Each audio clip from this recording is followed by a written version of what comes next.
ناظرین السلام علیکم۔ مطالعہ پاکستان کا لانگ کویسچن نظریے کے ماخذ اور اہمیت جو ہے، ہم لوگ یہ سوال جو ہے یہ پڑھ رہے تھے کہ نظریے کے ماخذ یعنی سورسز اور اس کی امپورٹنس یعنی اہمیت جو ہے وہ کیا ہوتی ہے کسی قوم کے نظریات میں کو ڈیولپ کرنے میں، ان کو پھلنے پھولنے میں، جنم لینے میں کون کون سی باتیں یا کون کون سے ایسے سورسز ہوتے ہیں جو سامنے آتے ہیں۔ تو آپ لوگوں نے اس سلسلے میں ایک تو مشترکہ مذہب پڑھا کہ ایک جیسا مذہب جو ہے وہ نظریے کا ماخذ ہو سکتا ہے، مشترکہ سیاسی مقاصد اس کے ماخذ ہو سکتے ہیں، مشترکہ تعلیمی مقاصد اس کے ماخذ ہو سکتے ہیں۔ آج پوائنٹ نمبر 4 ہم پڑھیں گے مشترکہ معاشی مقاصد یعنی کامن اکنامک آبجیکٹیوز۔ معاشی کہتے ہیں اکنامک کنڈیشن کو۔ اب اکنامک کنڈیشن کسی بھی قوم کی جو معاشی مقاصد اس کے پاس ہوتے ہیں، اس کے ذریعہ معاش یعنی اس کے روزگار کو کمانے کے جو ذرائع ہوتے ہیں وہ کیسے اگر یہ مشترکہ ہوں گے تو یہ بھی نظریات کو جنم دینے کا باعث بن سکتے ہیں۔ فار ایگزامپل بر صغیر میں مسلمان انگریزوں کے ساتھ بڑا عرصہ ہندوؤں انگریزوں کے ساتھ اکٹھے رہے۔ انگریزوں نے کیا کیا کہ آہستہ آہستہ مسلمانوں کی معیشت کو تباہ کر دیا، مسلمانوں کے تمام کاروبار پہ حاوی ہو گئے، مسلمانوں کی تمام جائیدادیں انہوں نے ضبط کر لیں، یعنی ان کی تمام جائیدادوں کو انہوں نے اپنے نام کروا لیا زبردستی۔ تو یہ تمام جو باتیں ہیں یہ اس بات کی وجہ بنی کہ مسلمانوں کا جو معیشت تھی وہ چونکہ تباہ ہو گئی، مسلمانوں کے پاس مسلمان غریب تر قوم بن گئے۔ ہندو جو تھے وہ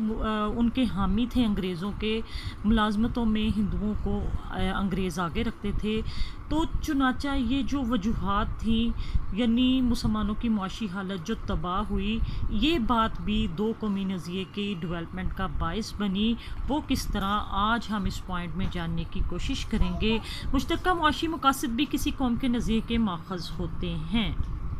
1857 کی جنگ آزادی کے بعد انگریزوں کی ہمدردی حاصل کرنے کے لیے ہندو انگریزوں کو یہ بات سمجھانے میں کامیاب ہو گئے کہ جنگ آزادی میں مسلمانوں کا کردار زیادہ تھا۔ یعنی جنگ آزادی میں تو دونوں قوموں نے حصہ لیا، ہندوؤں نے اور انگریزوں نے برابر کا حصہ لیا، لیکن کیا کیا ہندو چونکہ چلاک اور عیار قوم تھے، ہندوؤں نے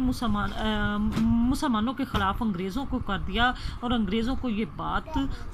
باور کرانے میں، ان کو یہ سمجھانے میں، ان کو اس بات کی طرف راغب کرنے میں ان کا بڑا ہاتھ تھا کہ مسلمانوں نے انگریزوں کے خلاف بغاوت کی ہے۔ مستقبل میں بھی مسلمانوں کا کردار زیادہ تھا اور مستقبل میں بھی مسلمان دوبارہ اس قسم کی کوشش کر سکتے ہیں۔ اس کے نتیجے میں انگریزوں کا رویہ مسلمانوں کے ساتھ سخت ہوتا چلا گیا۔ یعنی 1857 کی جنگ آزادی کے جو نتائج سامنے آئے اس میں یہ ایک تو مسلمانوں کی معیشت بہت زیادہ تباہ ہوئی، دوسرا یہ کہ انگریزوں نے یہ بات اپنے طور پر فرض کر لی کہ مسلمان اگر اس طرح بغیر یعنی اسلحے کے، بغیر ان کے وسائل کے اگر وہ یہ جنگ کر سکتے ہیں تو آئندہ آنے والے وقت میں بھی، مستقبل میں بھی وہ مسلمانوں کے خلاف، انگریزوں کے خلاف اٹھ کے کھڑا ہو سکتا ہے۔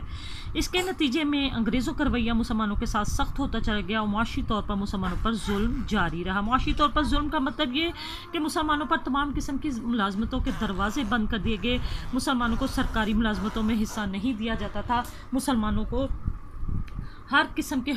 جو سرکاری حقوق تھے، مسلمانوں کی معیشت کو جو تباہ کر سکتے تھے، انگریزوں نے ایسے ظلم جاری رکھے، مسلمانوں کو نظر انداز کر دیا گیا۔ ان تمام وجوہات کی بنا پر مسلمانوں کے لیے کاروبار اور تجارت کے مواقع ختم ہو گئے، لیکن انہوں نے اپنے نظریے کو نہ چھوڑا۔ چونکہ ان کے پاس کسی قسم کی معیشت نہ رہی، ان کے پاس پیسہ نہ رہا، ان کے پاس آئندہ زندگی میں